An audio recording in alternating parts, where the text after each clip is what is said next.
If you spend time in dating groups online, you'll see a lot of the same things. There are endless chats on Discord, WhatsApp, Telegram, all full of activity. On the surface, it looks like guys are working on their dating lives, but if you really look at what's happening, most of it doesn't help. The conversations usually drift. Guys are posting Tinder screenshots, debating what line to use on Hinge, or talking about things that don't have anything to do with actually meeting women in real life. It feels good in the moment to be in the chat, to join the conversation, but at the end of the day, nothing changes. You haven't gone out, you haven't approached anyone, and you haven't improved. That's the danger of these groups. They make it easy to sit in a comfort zone. It feels like you're working on yourself, but you're really just circling around the hard part. A lot of times the focus is also on bragging about wins. Somebody posts about a date or a hookup and everyone cheers. But almost no one talks about what happened after. Did she stay around? Did the connection go anywhere? Or was it just a one-off where nothing lasting came from it? The reality is that hookups don't mean much on their own. They might give you a story for the chat, but they don't necessarily make you better. And often, the women in those stories are what I'd call veteran daters. They've been through countless dinners and nights out from apps. By the time you meet them, they've seen it all, and you're just another guy in the rotation. That doesn't create the kind of growth most men are really looking for. You can see this in the bigger picture too. Online dating as a whole is in decline. Bumble's stock is down over 90% from its peak. That's not random. It's because people are burned out. Men are tired of competing with endless profiles, and women are tired of swiping and meeting men who don't stand out.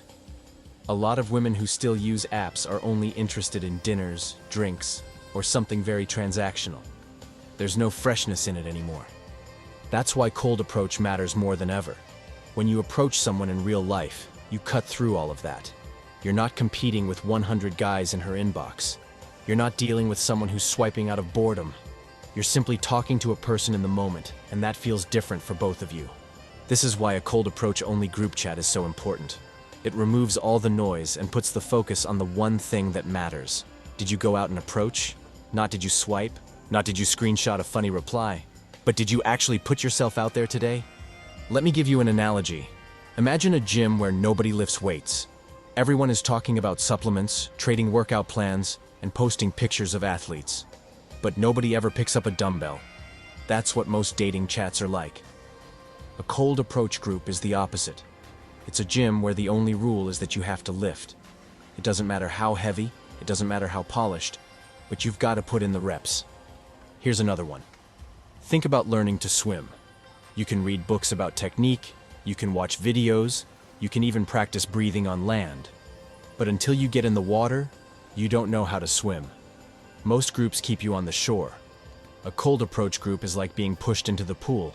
It feels uncomfortable, but that's where you actually learn. There's also the problem of ego.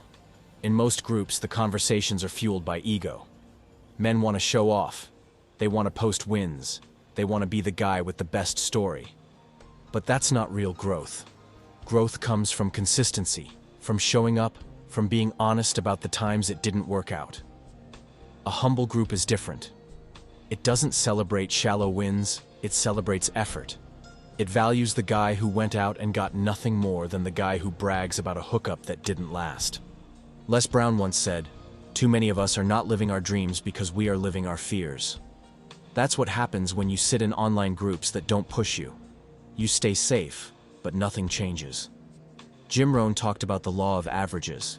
If you talk to 10 people, one says yes. Talk to 100, and now you've got 10 yeses. A cold approach group keeps you grounded in that reality. It's not about being perfect. It's about showing up enough times for the numbers to work in your favor.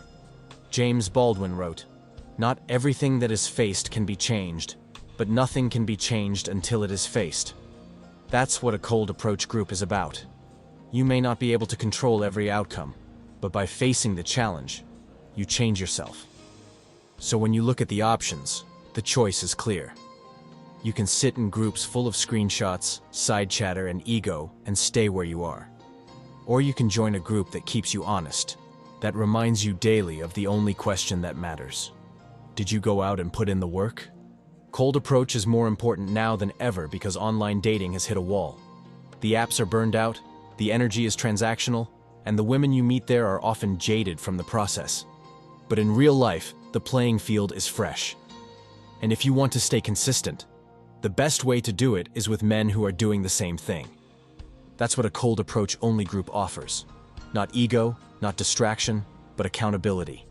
And if you can build your life around that standard, you'll stop just talking about change and start living it.